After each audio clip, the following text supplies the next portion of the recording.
C'est tous les jours de manche.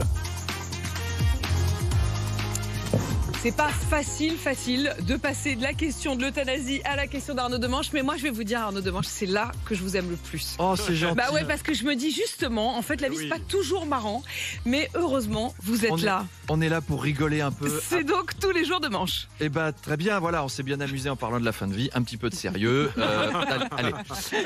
Donc, en vrai, comme ce matin les vacances sont déjà un peu loin, je vous propose un peu d'évasion, comme dirait Patrick Balkany, parce qu'on va causer filles en maillot de bain, piscine à débordement, Dubaï et arnaque financière, dont vous le voyez d'ailleurs, Patrick Balkany n'était pas très loin.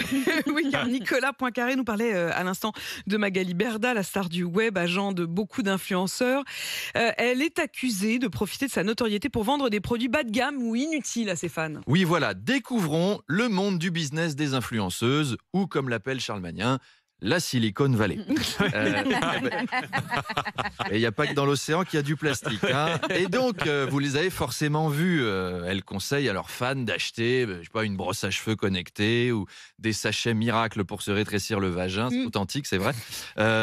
Oui, je vois votre air surpris, c'est vrai, Emmanuel. Il va falloir se renseigner. J'avais pas anticipé, puis Emmanuel non plus visiblement. Et puis voilà, ou d'aller chez le docteur machin, qui a une super clinique en Albanie septentrionale. Moi, je me suis fait refaire les lèvres. Résultat, elle a 2 boudins de Zodiac.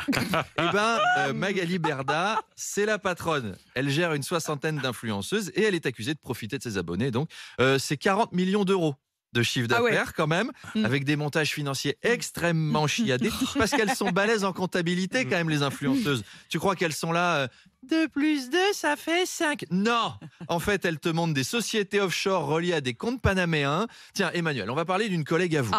Kim Kardashian.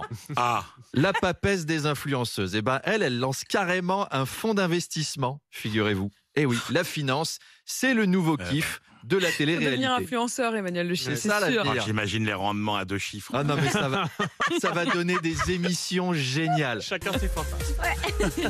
Après les Marseillais à Dubaï, retrouvez les Marseillais à la Banque Centrale Européenne.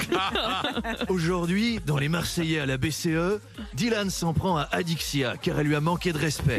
Attends, t'as touché à mes taux directeurs, frère.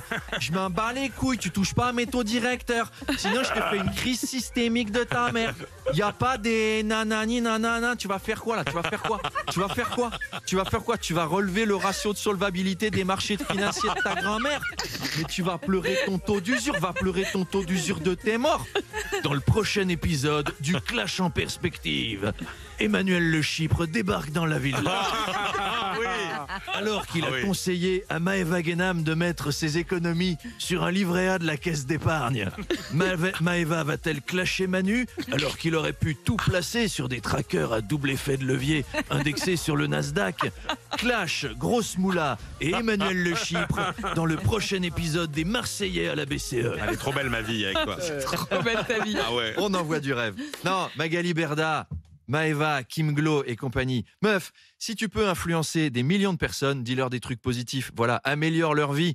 Au lieu de les tondre et de leur coller des complexes, ça te rapportera un peu moins de thunes, mais ça te permettra de te regarder dans une glace sans avoir envie de changer la tronche. C'était la petite morale d'Arnaud Demanche. On reste dans l'économie, Arnaud. Joe Biden et la Chine qui se livrent en ce moment une nouvelle guerre commerciale au sujet des semi-conducteurs. Est-ce qu'on pourrait être impacté en France? Oui, alors à ce sujet, Joe Biden a même inauguré une nouvelle usine. Vous étiez peut-être pas là, Joe Biden, c'est parce qu'il tremble autant qu'un guitariste des Gypsy Kings. Je le redis pour ceux qui étaient encore en vacances, qui n'ont pas les codes des premières chroniques. Donc voilà, Papy la Tremblote, il a inauguré une usine de semi-conducteurs. Et alors, Jamy, qu'est-ce que c'est un semi-conducteur, Jamy? Eh ben, un semi-conducteur, c'est Philippe Croison dans une voiture. D'ailleurs, en ce moment, ça coûte un bras, les semi-conducteurs, voire 2. Non, on déconne, c'est pas vrai. Les semi-conducteurs, c'est des puces électroniques. Et les États-Unis faisaient moins de puces électroniques parce que forcément, il y a moins d'enfants pour les fabriquer qu'en Chine où il y a plus de monde. Les puces électroniques, c'est ce qui permet d'avoir des objets connectés. Vous savez, par exemple, les frigos qui vous envoient un SMS pour vous dire « il n'y a plus de lait » parce que tu es trop con pour avoir la porte toi-même. Tiens, on va faire un petit jeu autour de cette table et avec les auditeurs, vous êtes prêts? Je vais vous donner des objets connectés et vous me dites s'ils existent ou pas. D'accord? La salière connectée. Oui. Faux. Vrai, c'est vrai. Ah, vrai. C'est vrai. Il y a une appli Mais elle qui fait te quoi dit quelle quantité de sel utiliser. Des fois que tu saches pas qu'il faut pas en mettre 7 kilos sur un œuf au plat. Voilà. Les moufles connectés. Vrai. Ouais. Faux. Faux. Faux.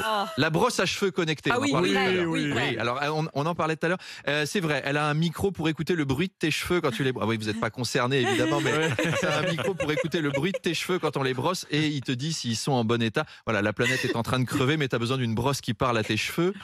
Le rouleau de PQ connecté. Faux. Non. Vrai. Vrai. Il y a un Nul. petit machin qui envoie un SMS s'il n'y a plus de papier. Alors qu'en général, on s'en rend compte soi-même quand même. Ou alors, si t'es pas chez toi et que tu reçois un SMS qui dit il n'y a plus de papier, c'est qu'il y a un cambrioleur qui s'est mis bien à l'aise à la maison. Mais heureusement, il est coincé. Ça laisse le temps d'appeler les flics. Ils vont bien rigoler en l'arrêtant parce qu'on s'enfuit beaucoup moins vite avec un pantalon sur les chevilles. Attention, le mouchoir connecté. Faux. Faux, c'est Ah, faux. quand même. Le matelas connecté. Vrai. Oui. Vrai. Le matelas. Mais vous savez pourquoi? Non. C'est pas pour le sommeil. C'est un matelas qui détecte des cocus, en fait. C'est-à-dire que s'il détecte une activité, C'est un mouchard. ouais, c'est un mouchard. S'il détecte une activité inhabituelle dans le lit, il envoie un SMS pour dire désolé, c'est le prof de tennis. Le préservatif connecté. Oh bah non, quand même. Non. Non. Eh ben si, c'est Mais vrai. non. Mais si. C'est un bidule circulaire qui se fixe à la base de préservatifs normaux et qui donne le nombre calorique qu'on brûle. Non. La fréquence des rapports à l'année, au mois et à la semaine, la circonférence et la température du phallus. Je sais